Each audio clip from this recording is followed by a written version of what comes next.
નમસ્કાર, એશિયાના સૌથી જૂના અખબાર મુંબઈ સમાચારના ડિજિટલ પ્લેટફોર્મ પર હું છું આપની સાથે મૈત્રી।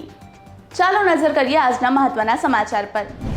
વિદેશ મંત્રી એસ જયશંકર આજથી ઇટાલીના સત્તાવાર મુલાકાતે। તેઓ ઇટાલી ખાતે G7 વિદેશ મંત્રીઓની બેઠકમાં ભાગ લેશે।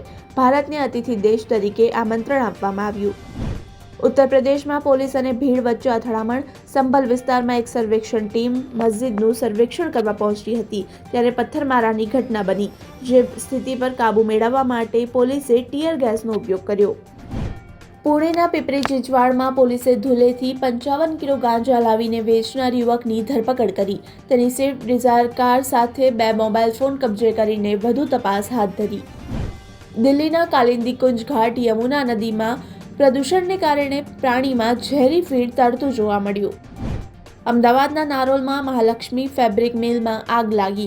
ફાયર બ્રિગેડની 6 ગાડીઓ ઘટના સ્થળે પહોંચીને આગ બુઝાવવાની કામગીરી શરૂ કરી। મોડાસા અને ધનસુરા તાલુકાના ખેડૂતોને સિંચાઈ માટે પાણી છોડવામાં આવ્યું। માજુમ ડેમમાંથી સિંચાઈ માટે પાણી છોડવામાં આવ્યું। 20 ગામોના ખેડૂતોને આનાથી ફાયદો થશે।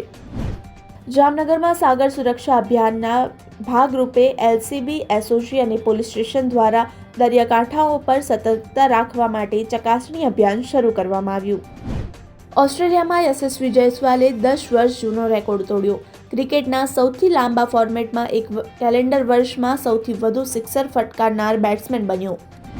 આવા જ ઇન્ફોર્મેટિવ વિડીયોઝ માટે આપ જોડાયેલા રહો મુંબઈ સમાચારના ડિજિટલ પ્લેટફોર્મ સાથે।